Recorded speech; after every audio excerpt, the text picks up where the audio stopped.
નમસ્કાર, સ્વાગત છે આપનું. આપ જોઈ રહ્યા છો મંતવ્ય લાઈવ અને અત્યાર સુધીના તમામ ખાસ સમાચારો સાથે હું છું જિજ્ઞા. ગૃહ મંત્રાલયે સ્વતંત્રતા દિવસ નિમિત્તે શૌર્ય સન્માનની જાહેરાત કરી છે. આ વર્ષે 79 સૈનિકોને આ એવોર્ડ આપવામાં આવશે. તેમાં 3 સૈનિકોને શૌર્ય ચક્ર, 5 સૈનિકોને સેના મેડલ અને 60 સૈનિકોને સેના મેડલ શૌર્ય, 19 સૈનિકોને મેન્શન ઇન ડિસ્પેચ પ્રાપ્ત થશે. ભારતીય સેનાએ શુક્રવારે જણાવ્યું હતું કે હવાલદાર આલોક કુમાર દુબે, મેજર અનિલ ઉર્સ અને લેફ્ટનન્ટ કર્નલ કૃષ્ણસિંહ રાવતને જમ્મુ કાશ્મીરમાં તેમના તમામ ઓપરેશન્સમાં વીરતા દર્શાવવા બદલ શૌર્ય ચક્રથી સન્માનિત કરવામાં આવશે.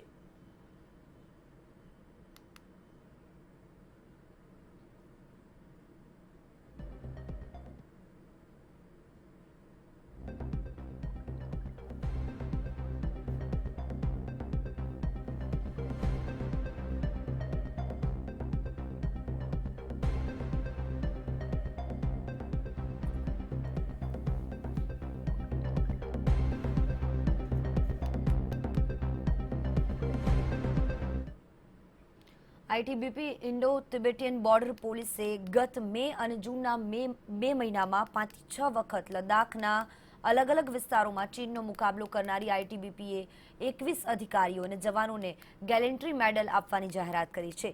સ્વતંત્રતા દિવસે એક દિવસ પહેલા જ આઈટીબીપીના ડીજી દેસવાલે તેની જાહેરાત કરી.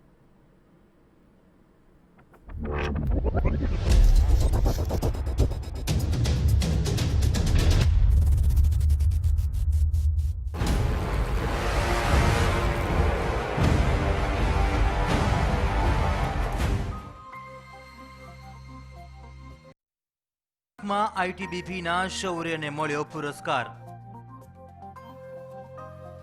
સ્વતંત્રતા દિન પહેલા 21 જવાનોના શૌર્યને સલામ. મે જૂનમાં 6 વાર ઈસ્ટર્ન લદ્દાખમાં આઈટીબીપીની વીરતાને એવોર્ડ. ચીનનો સામનો કરનારા આઈટીબીપીના 21 જવાનોને ગેલેન્ટ્રી મેડલ. પૂર્વીય લદ્દાખમાં ચીન સાથે થયેલી અથડામણ દરમિયાન પોતાનો બચાવ કરવા ઉપરાંત ચીનના સૈનિકોની સંખ્યા વધુ હોવા છતાં તેમને રોકીને સ્થિતિ સંભાળનારા 21 આઈટીબીપીઓને સ્વતંત્રતા દિવસ પૂર્વ સંધ્યાએ એવોર્ડ મળ્યો છે. ગલવાન અથડામણમાં આઈટીબીપીએ આર્મીની સાથે મળીને બહાદુરીથી સંઘર્ષ કર્યો અને અથડામણમાં ઘાયલ થયેલા જવાનોને સુરક્ષિત જગ્યાએ પહોંચાડ્યા અને હવે એ શૌર્યને ગેલેન્ટ્રી એવોર્ડથી નવાજવામાં આવ્યા છે. ગલવાનમાં ચીનની કરી હતી ચટણી. ચીન માટે આફત બન્યું હતું આઈટીબીપી. 17-18 કલાક સુધી ચીનને ચટાડી હતી ધૂળ. ગલવાનમાં સેના સાથે થયેલી અથડામણ પહેલા અલગ અલગ જગ્યાઓએ આઈટીબીપી અને ચીનના સૈનિકો સામસામે આવી ગયા હતા. આ દરમિયાન પથ્થરબાજી પણ થઈ હતી. ઘણી વખત આ અથડામણ 17-18 કલાક સુધી ચાલી છે અને આખી રાત આઈટીબીપીના જવાનોએ ચીનના સૈનિકોનો સામનો કરીને ધૂળ ચટાડી હતી. શું છે આઈટીબીપી? આઈટીબીપી ચીન સાથે જોડાયેલી સીમા પર ફ્રન્ટલાઇન ફોર્સ છે. 3488 કિલોમીટર લાંબી ચીનની સીમા પર ફર્સ્ટ લાઇન ઓફ ડિફેન્સ છે. દરેક જગ્યાએ આઈટીબીપીની પોસ્ટ છે અને ફોર્સ પેટ્રોલિંગ દ્વારા હાઈ અલ્ટિટ્યુડ વાળા આ વિસ્તારોની સુરક્ષા કરે છે. ગેલેન્ટ્રી મેડલની જાહેરાત જે સૈનિકો માટે થઈ છે તેમણે પેંગોંગ લેકથી લઈને ગલવાન અને હોટ સ્પ્રિંગની વચ્ચે ઈસ્ટર્ન લદ્દાખના ઘણા વિસ્તારોમાં ચીનના સૈનિકોનો મુકાબલો કર્યો છે. બ્યુરો રિપોર્ટ, મંતવ્ય ન્યૂઝ. સંરક્ષણ મંત્રી રાજનાથસિંહે 74મા સ્વતંત્રતા દિવસની પૂર્વ સંધ્યાએ દેશની સેનાને નામે સંદેશ આપ્યો હતો. આ દરમિયાન રાજનાથસિંહે ગલવાનમાં શહીદ થયેલા ભારતીય સેનાના બહાદુર જવાનોને પણ યાદ કર્યા. સાથે તેમણે પડોશી દેશ ચીન અને પાકિસ્તાન સહિત નેપાળને આક્રોશ સંદેશ પણ આપી દીધો. રાજનાથસિંહે કહ્યું કે સંકટ સમયે સશસ્ત્ર બળોએ જે સેવા કાર્ય કર્યા છે તે આપણને ગર્વથી તરબોળ કરી દે છે. ડીઆરડીઓએ, ગૃહ મંત્રાલય, સ્વાસ્થ્ય અને પરિવાર કલ્યાણ મંત્રાલય, સશસ્ત્ર બળો અને ઉદ્યોગ સમૂહો સાથે મળીને નવી દિલ્હીમાં સરદાર વલ્લભભાઈ પટેલ કોવિડ હોસ્પિટલ 12 દિવસમાં ઊભી કરીને વિક્રમ સર્જી દીધો. आत्मनिर्भर भारत की ओर स्वयं आगे बढ़ता और दूसरों को भी आगे बढ़ने के लिए प्रेरित करता यह सप्ताह मैं कह सकता हूं कि अपने में यूनिक है और यह अभूतपूर्व है। डिफेंस इंडस्ट्रीज को आत्मनिर्भर बनाने की दिशा में किए जा रहे इस महत्वपूर्ण प्रयास के लिए मैं आप सभी की भूरी भूरी प्रशंसा करता हूं और मुझे इस बात की भी खुशी है कि defence India startup challenge 3 disc 3 जिसे कहते हैं, जो आइडेक्स का पार्ट है, उसके अंतर्गत 3 चुनौतियों में से कुल 14 विनर्स अनुमोदित किए गए हैं और इन 14 में से 4 विनर्स के फर्स्ट बैच के साथ आज स्पार्क, जिसे support for prototype and research kick start कहते हैं, ग्रांट कॉन्ट्रैक्ट्स पर हस्ताक्षर किया गया है। હવે વાત કરીશું રાજસ્થાનના રાજકીય ડ્રામાના ધી એન્ડની।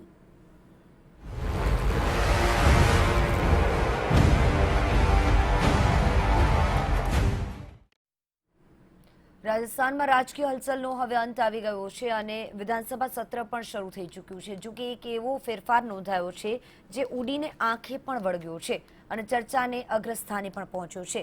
પણ હાલ તો એટલું ચોક્કસ કહી શકાય કે સચિન પાયલટ અને અશોક ગેહલોત વચ્ચે દિલ જરૂર મળ્યા છે, જો કે મન મળવાનું હજુ બાકી છે। છેલ્લી હરોળમાં પાયલટ કેમ? વિધાનસભામાં પાયલટને અંતિમ હરોળમાં સ્થાન। 127 નંબરની સીટ પાયલટને કરાઈ અલોટ। રાજસ્થાન વિધાનસભામાં સચિન પાયલટની સીટ અંગે ચર્ચા થઈ રહી છે। વિધાનસભા સત્રના પહેલા દિવસે તેમને 127 નંબરની સીટ એલોટ કરવામાં આવી હતી। રાજસ્થાન કોંગ્રેસમાં હાલ ભલે ઘીના ઠામમાં ઘી પડ્યું હોય, પરંતુ હજુ પણ ગેહલોત જૂથ અને પાયલટ જૂથ વચ્ચે હજુ દિલ નથી મળ્યા।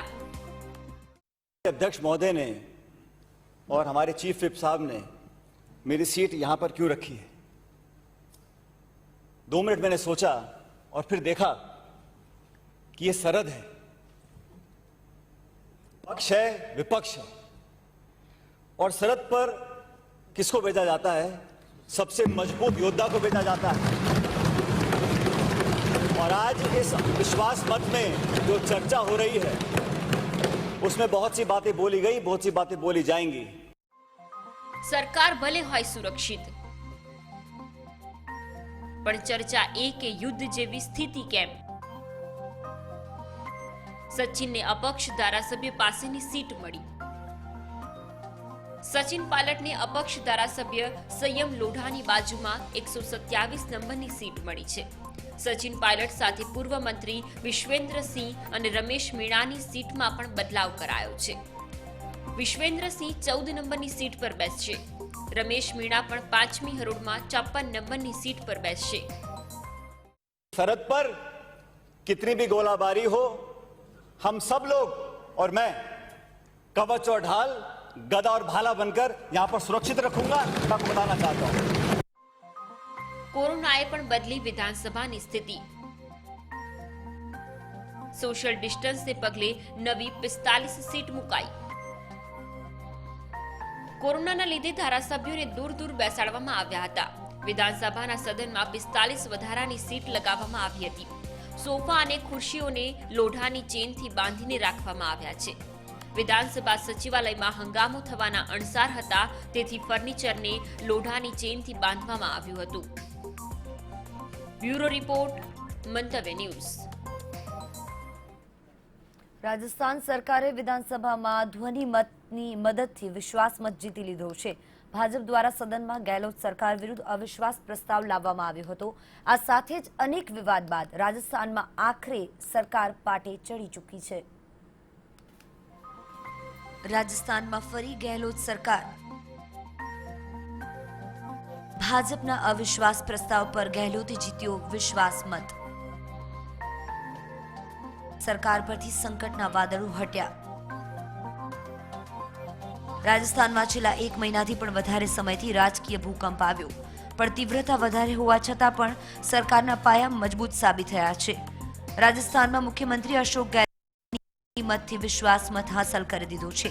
લાંબા વિવાદ બાદ ફરી સચિન પાયલોટ પોતાના સાથીઓ સાથે સદનમાં પહોંચ્યા અને રાજકીય રણસંગ્રામનો વિધિપૂર્વકનો અંત લાવી દીધો.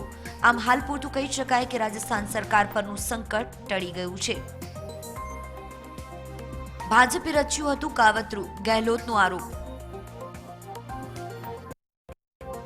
વિધાનસભા 21 ઓગસ્ટ સુધી સ્થગિત. અશોક ગેહલોત સરકારે શુક્રવારે વિધાનસભામાં વિશ્વાસ મત જીતી લીધો છે.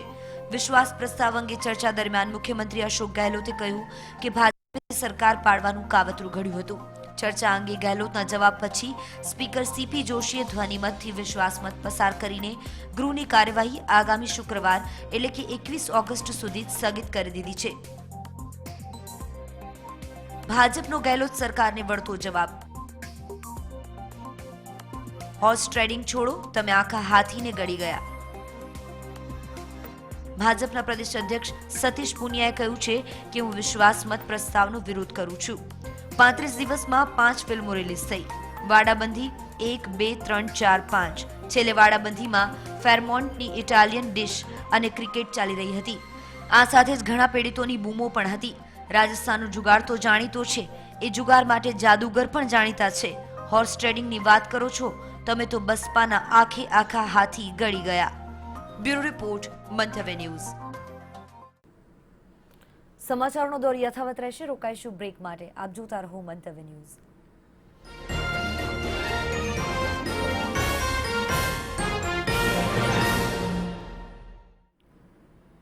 વિરામ બાદ આપનું સ્વાગત. સમાચારોમાં આગળ વધીએ. કોરોના વાયરસથી બચવા માટે માસ્ક પહેરવું ફરજિયાત છે, ત્યારે ફેશનેબલ લોકો બજારમાં ઉપલબ્ધ વિવિધ ફેશનના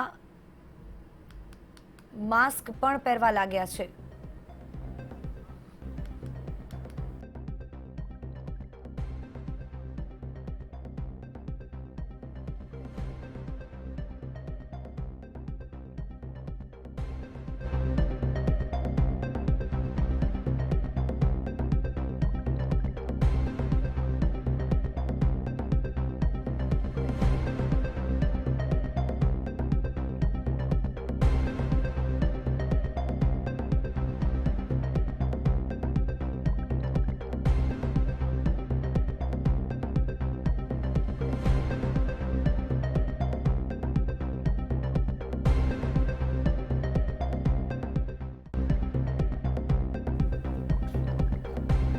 બજારમાં N95 mask, triple layer mask, cotton mask, painted mask સહિતની જાતની ડિઝાઇન ઉપલબ્ધ છે. કોલકાતાની જાદવપુર યુનિવર્સિટીના વિદ્યાર્થીઓએ પણ માસ્કની વધતી ડિમાન્ડને પગલે પોતાનું નવું સાહસ રજૂ કર્યું છે. આ યુનિવર્સિટીના વિદ્યાર્થીઓએ ઇલેક્ટ્રોનિક માસ્ક તૈયાર કર્યું છે અને જે શખ્સે આ માસ્ક પહેર્યું હશે તે નજીકમાં રહેલા વાયરસને માસ્ક નષ્ટ કરી શકે છે. જાદવપુર યુનિવર્સિટીના ઇન્સ્ટ્રુમેન્ટેશન વિદ્યાર્થીઓએ આ માસ્કની ડિઝાઇન તૈયાર કરી લીધી છે અને તેનું ઉત્પાદન પણ તૈયારી તબક્કામાં છે. જો કે આ માસ્કને સરકાર તરફથી જરૂરી મંજૂરી મળે ત્યારબાદ તેનું ઉત્પાદન હાથ ધરાશે, તેમ યુનિવર્સિટીના એક ઉચ્ચ અધિકારીએ જણાવ્યું.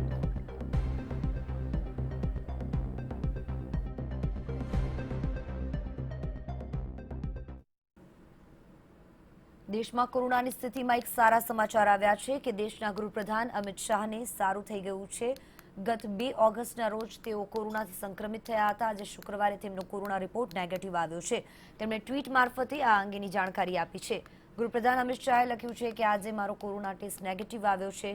હું ભગવાનનો આભાર વ્યક્ત કરું છું અને આ સમયમાં જે લોકોએ મારા આરોગ્યના સુધાર માટે મને તેમજ મારા પરિવારને શુભકામનાઓ પાઠવી તે સૌનું હૃદયપૂર્વક આભાર. ડોક્ટર્સની સલાહ પર હું હજુ મારે થોડા દિવસો સુધી હોમ આઇસોલેશનમાં રહેવું પડશે. ગૃહમંત્રી અમિત શાહને કોરોના થયો હતો અને ત્યારબાદ તેઓ હોસ્પિટલાઇઝ હતા. આજે તેમનો કોરોના રિપોર્ટ નેગેટિવ આવ્યો છે. અમિત શાહે પોતાના ટ્વિટર પર આ અંગેની જાણકારી આપી છે. ટ્વીટ કરી અને તેમણે જાણકારી આપી છે કે તેઓ કોરોના મુક્ત બન્યા છે. તેમનો રિપોર્ટ નેગેટિવ આવ્યો છે પણ હજી થોડા દિવસ તેમણે હોમ આઇસોલેશનમાં રહેવું પડશે. ડોક્ટર્સની સલાહના અનુસાર તેઓ આગામી તેમની જે દવા છે તે લેતા રહેશે. હજી હોમ ક્વોરન્ટીન રહેવું પડશે અમિત શાહે.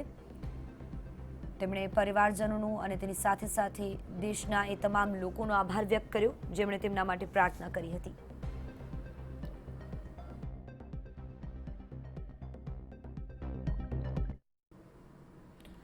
ભારતના કોરોનાના કેસમાં સતત વધારો થઈ રહ્યો છે. આ ચિંતાજનક સમાચારો આવી રહ્યા છે.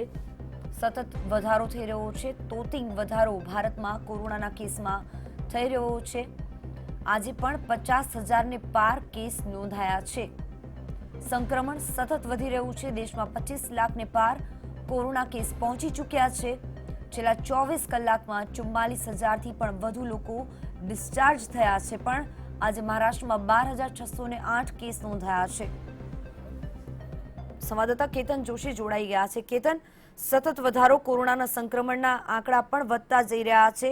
ભારતભરમાં અત્યારે શું સ્થિતિ? જીજ્ઞા, અત્યંત કેસ વધી રહ્યા છે અને ખાસ કરીને આપણે કહી શકીએ કે ભારતની અંદર તેમાંય મહારાષ્ટ્રમાં સૌથી વધારે કેસ નોંધાઈ રહ્યા છે અને આજે જે કેસની સંખ્યા જે હતી તે 12,000ને પાર કરી ચૂકી છે. અને બીજી તરફ મહારાષ્ટ્રમાંથી સારા સમાચાર એ આવી રહ્યા છે કે 10,484 લોકોએ કોરોનાને માત આપી છે. એટલે કહી શકાય કે આજે જે 44,000થી વધારે જે દેશભરમાં જે લોકો કોરોના મુક્ત થયા તેમાં સૌથી મોટો ફાળો મહારાષ્ટ્રનો છે. એટલે એક એ સારા સમાચાર મહારાષ્ટ્ર તરફથી આવી રહ્યા છે. બીજી તરફ આંધ્રપ્રદેશમાં જે કોરોનાનો કેર હતો અને સતત તે 10,000ને પાર જે કેસ આવતા હતા તેમાં આજે થોડો ઘટાડો થયો છે અને આંધ્રપ્રદેશમાં આજે છેલ્લા 24 કલાકની અંદર 8,943 જેટલા કેસ નોંધાયા છે. તો ડિસ્ચાર્જની સંખ્યામાં ઘણો વધારો થયો છે, જે એક આંધ્રપ્રદેશથી પણ એક સારા સમાચાર કહી શકાય. 9,779 લોકોએ કોરોનાને માત આપી છે. ટોટલ આંધ્રપ્રદેશમાં અત્યાર સુધીમાં 2,73,000 કેસ આવી ચૂક્યા છે. આ પહેલી વખત તેઓએ 2,73,000નો આંકડો વટાવ્યો છે આજે અને 1,80,703 લોકો ડિસ્ચાર્જ થયા છે. એટલે ધીરે ધીરે જે ડિસ્ચાર્જ અને જે રિકવરી રેટની જે અગાઉ પણ વાત હતી તેમાં સતત સુધારો થઈ રહ્યો છે અને તેને કારણે આપણે કહી શકીએ કે દેશભરમાં જે રિકવરી રેટ છે ધીરે ધીરે સુધરી રહ્યો છે અને લોકો કોરોનાને ઝડપથી માત કરી રહ્યા છે. એટલે આ એક સારા સમાચાર અત્યારે હાલ મળી રહ્યા છે. પરંતુ જે ડેથની પણ સંખ્યા જો આપણે કહી શકીએ કે ધીરે ધીરે વધી રહી છે અને છેલ્લા 24 કલાકની અંદર ભારતમાં 823 લોકોએ પોતાના જીવ ગુમ્યા છે અને અત્યાર સુધીમાં તે 48,000ને પાર પહોંચી ગયો છે અને 49,000થી તે માત્ર 33 દૂર છે. જી આભાર કે તમામ જાણકારી આપવા માટે. તો ભારતમાં ચિંતાજનક પરિસ્થિતિનું નિર્માણ થઈ રહ્યું છે. સતત કોરોનાનું કેસીસ વધી રહ્યા છે. સંક્રમણ સતત વધુ ફેલાઈ રહ્યું છે. સમગ્ર દેશભરમાં કોરોનાની પરિસ્થિતિ વિકટ બની રહી છે. તમામે તમામ રાજ્યોમાં હવે કોરોનાનો પગપેસારો થઈ ગયો છે અને તેની સાથે નાના ગ્રામ્ય વિસ્તારો પણ કોરોનાથી બાકાત નથી રહ્યા. ત્યારે મહારાષ્ટ્ર જે હોટસ્પોટ તરીકે જાણીતું થયું છે ત્યાં પણ આજે કોરોનાના કેસ 12,000 ઉપર આવ્યા છે. કોરોનાનું સંક્રમણ મહારાષ્ટ્રમાં સતત બેકાબુ બનતું દેખાઈ રહ્યું છે. આજે પણ 50,000ને પાર કેસ નોંધાયા છે. 25 લાખને પાર કોરોનાના કેસ દેશભરમાં પહોંચી ચૂક્યા છે. છેલ્લા 24 કલાકમાં 44,000થી વધુ લોકો ડિસ્ચાર્જ થયા છે જેમણે કોરોનાને માત આપી છે.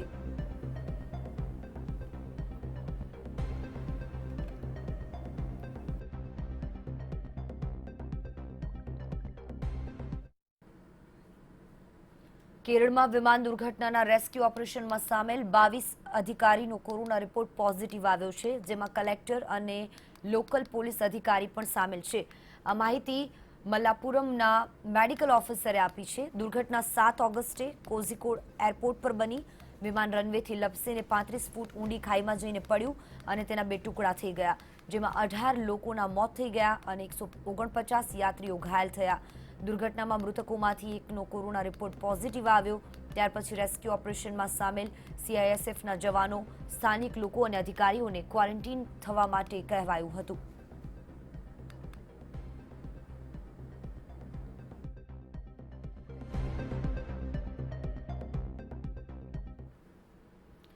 કોરોના કાળમાં કોઈ એક દેશમાં ફસાઈ પડેલા ભારતીયોને હવે રાહત મળશે, કારણ કે ભારત સરકારે કેટલાક દેશો સાથે એર બબલ એગ્રીમેન્ટ કર્યા છે, જેથી આગામી સમયમાં હવાઈ મુસાફરી દ્વારા ફસાઈ પડેલા ભારતીય અન્ય દેશમાં જઈ શકશે. જોકે મોટાભાગની ફ્લાઇટ સરકાર માન્ય ઓપરેટર જ કરી શકશે. હવે ભારતીયો કેટલાક દેશોનો કરી શકશે પ્રવાસ. ભારત સરકારે કર્યો એર બબલ એગ્રીમેન્ટ. હવે ભારતીયો અમેરિકા, બ્રિટન, કેનેડા અને યુએઈ નો પ્રવાસ કરી શકશે. ડાયરેક્ટોરેટ જનરલ ઓફ સિવિલ એવિએશને આ જાણકારી સાર્વજનિક કરી છે. આ દેશોમાંથી લોકો ભારતનો પ્રવાસ પણ કરી શકશે. તેના માટે મોદી સરકારે વિવિધ દેશો સાથે એર બબલ એગ્રીમેન્ટ કર્યા છે. જો કે મોટાભાગની ફ્લાઇટ સરકારી એરલાઇન્સ મતલબ કે નેશનલ કેરિયર ઓપરેટ કરશે. શું કહે છે યુરોપિયન યુનિયનનો નિયમ? ભારત સરકાર વધુ ને વધુ દેશો સાથે કરવા માંગે છે કરાર. હાલ સરકારના પ્રયત્નો જારી. યુરોપિયન યુનિયને મહામારી શરૂ થયા પછી ઇન્ટરનેશનલ ટ્રાવેલ માટે ગાઈડલાઇન્સ જાહેર કરી હતી, જે અંતર્ગત માત્ર જરૂરી એસેન્શિયલ વિઝા હોલ્ડરોને જ પ્રવાસની મંજૂરી આપવામાં આવી હતી. સિવિલ એવિએશન મિનિસ્ટર હરદીપસિંહ પુરીએ અમુક દિવસો પહેલા કહ્યું હતું કે ભારત વધુમાં વધુ દેશો સાથે એર બબલ એગ્રીમેન્ટ કરવા માંગે છે. તે અંગે ઘણા દેશો સાથે વાતચીત પણ ચાલી રહી છે. ભારતે માત્ર ખાસ વિઝા હોલ્ડરોને જ દેશમાં આવવાની મંજૂરી આપી છે. મતલબ દરેક પ્રકારના વિઝા હોલ્ડર ભારતમાં નહીં આવી શકે, પરંતુ એસેન્શિયલ વિઝા હોલ્ડરોને ગૃહ મંત્રાલયે હાલ મંજૂરી આપી દીધી છે. શું છે એર બબલ એગ્રીમેન્ટ? આ કરાર અંતર્ગત બંને દેશના માન્ય વિઝા ધરાવતા પેસેન્જર બંને દેશમાં કોઈ પરેશાની વિના જઈ શકે છે. તેમાં મુખ્યત્વે સરકારી એરલાઇન્સમાં મુસાફરી કરનારા પેસેન્જર હોય છે. ઉદાહરણ તરીકે જો કોઈ વ્યક્તિ કેનેડા જવા માંગતી હોય તો તેની પહેલી પ્રાથમિકતા એર ઇન્ડિયા અથવા એર કેનેડાને આપવી પડશે. આ કરાર અંતર્ગત વિદેશમાં વસતા ભારતીયો એટલે કે ઓસીઆઈ કાર્ડ ધારક ભારત આવી શકે છે. આ ઉપરાંત એગ્રીમેન્ટમાં સામેલ દેશના નાગરિકો બિઝનેસ, મેડિકલ અથવા એમ્પ્લોય વિઝા પર ભારત આવી શકે છે.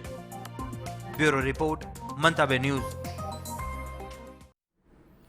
બ્રિટન જવાનું પ્લાનિંગ કરી રહ્યા છે તેઓ માટે સારા સમાચાર આવી રહ્યા છે. સ્પાઇસ જેટને ભારતથી બ્રિટન વચ્ચે ફ્લાઇટ સેવા શરૂ કરવાની પરવાનગી મળી ગઈ છે. કંપની 1 સપ્ટેમ્બરથી લંડનની ફ્લાઇટ શરૂ કરશે. સ્પાઇસ જેટને લંડનના હીથ્રો એરપોર્ટ પર સ્લોટ મળ્યો છે. સ્પાઇસ જેટ શેર બજારને મોકલેલી સૂચનામાં કહ્યું છે કે એર બબલ કરાર અંતર્ગત તેને સ્લોટ મળ્યો છે. એર બબલ એક દ્વિપક્ષીય વ્યવસ્થા છે, જેમાં બે દેશની એરલાઇન્સ અમુક નિયમો અને પ્રતિબંધો સાથે આંતરરાષ્ટ્રીય ઉડાનોનું સંચાલન કરી શકે છે. સ્પાઇસ જેટે કહ્યું છે કે તેને 1 સપ્ટેમ્બરથી ફ્લાઇટનું સંચાલન માટે હીથ્રો એરપોર્ટ ઉપર સ્લોટ મળી ગયો છે. ભારત અને બ્રિટન વચ્ચે બબલ કરાર હેઠળ છે. 23 ઓક્ટોબર સુધી તે અમલમાં રહેશે. ગઈકાલે સ્પાઇસ જેટને અમેરિકા માટે પણ ઉડાન શરૂ કરવાની પરવાનગી મળી હતી.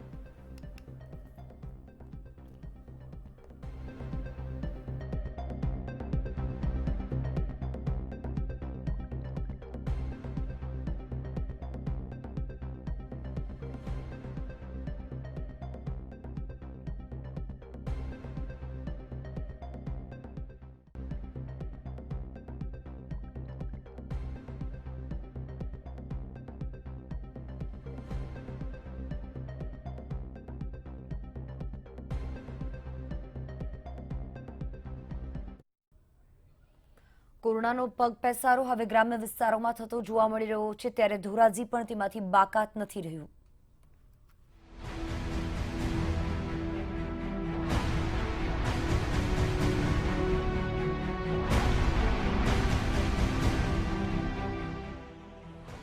રાજકોટના ધોરાજીમાં ધડાધડ વધ્યા કેસ. દરરોજ ફૂટી રહ્યો છે કોરોના બોમ્બ. ગ્રામ્ય શહેરના 182 પોઝિટિવ કેસ. અત્યાર સુધી 17 હતભાગીના મોત. રોજ વધે છે 7 થી 10 નવા કેસ. એક સમયે જૂનાગઢ રજવાડામાં રહેલું ધોરાજી કુંભાજી દ્વિતીયના સમયમાં અલગ થયું. ગોંડલ સ્ટેટ હસ્તક આવ્યું. ગોંડલ સ્ટેટના પ્રજાવત્સલ રાજા ભગવતસિંહજીનો જન્મ પણ આ જ ધોરાજીમાં થયો હતો. રાજકોટ જિલ્લાનું મહત્વનું વાણિજ્યિક નગર ગણાતું ધોરાજી પ્લાસ્ટિક વેસ્ટમાંથી સૂતરી બનાવવા તેમજ ઓઇલ મિલ અને જીનિંગ ઉદ્યોગ માટે જાણીતું છે. સતત ધમધમતા આ નગરમાં અનલોકના સમયમાં ફરીથી જીવ આવ્યો. જો કે એ સાથે જ આ શહેરમાં પનોતી પણ પેસી ગઈ. લોકડાઉનમાં અડીખમ અણનમ રહેલા ધોરાજી નગર અને ગ્રામ્યમાં ધડાધડ કેસ વધવા લાગ્યા. સ્થિતિ એવી આવી ગઈ છે કે હવે તો રોજ કોરોના પોતાની હાજરી નોંધાવે છે. ગ્રામ્ય વિસ્તાર અને ધોરાજી નગરના મળીને 182 પોઝિટિવ કેસ છે, જેમાંથી 132 રિકવર થઈ ચૂક્યા છે. કમનસીબે 17ના મોત થઈ ચૂક્યા છે. ન પહેરતા વ્યક્તિઓને દંડની કાર્યવાહી કરવામાં આવે છે, તેમજ સોશિયલ ડિસ્ટન્સ ન જાળવતા હોય તેવા દુકાનદારો સામે પણ કડક કાર્યવાહી કરવામાં આવે છે. વિશેષમાં વર્તમાન સમયમાં જે હિન્દુ ધર્મ માટે પવિત્ર શ્રાવણ માસ છે, ત્યારે મુસ્લિમ ધર્મ માટે નજીકમાં મોહરમનો તહેવાર આવે છે. તો હિન્દુ અને મુસ્લિમ સમાજના આગેવાનો સાથે બેઠક કરી અને આવા કોઈ પણ તહેવારો સામાજિક રીતે કોઈ એક જગ્યાએ ગેધરિંગ થાય અને ઉજવાય નહીં તે માટે એમની અપીલ કરી અને એ લોકોએ ગ્રાહ્ય રાખી છે, જેથી ઓગસ્ટ માસની અંદર ગણેશ ઉત્સવ, જન્માષ્ટમી ઉત્સવ, મોહરમ જેવા અને પર્યુષણ જેવા તહેવારો છે તેમાં લોકોએ સ્વૈચ્છિક રીતે આ તહેવારો એકબીજા સાથે ગેધરિંગ નહીં કરી. સમગ્ર ધોરાજી પંથક વેપાર માટે જાણીતું હોય, અહીં મોટા શહેરોથી અવરજવર પણ ચાલુ થઈ ગઈ છે. તેવામાં સંક્રમણ રોકવામાં સરકાર નિષ્ફળ રહી હોવાનો ધારાસભ્ય લલિત વસોયા આરોપ પણ કરી રહ્યા છે. કોરોનાના દર્દીઓ કે કોરોના જેને આવ્યો છે એના પરિવારના લોકોના પણ સેમ્પલ લેતા નથી. ધોરાજીની અંદર 50થી પણ વધારે કોરોનાના પેશન્ટ એક્ટિવ છે, ત્યારે તંત્રએ વધુમાં વધુ કોરોના સેમ્પલ લેવા જોઈએ. જે કોરોના ફેલાવી રહ્યા છે, સુપર સ્પ્રાઇડરો, આવા લોકોની પણ તપાસ કરી અમને એને ક્વોરન્ટાઇન કરવા જોઈએ. આવી માગણીઓ ઘણા સમયથી અમે સૌ કરી રહ્યા છીએ. ત્યારે તંત્ર આંકડા છુપાવવાની વાતમાં આ સેમ્પલો લેતા નથી. આનું અમને દુઃખ છે.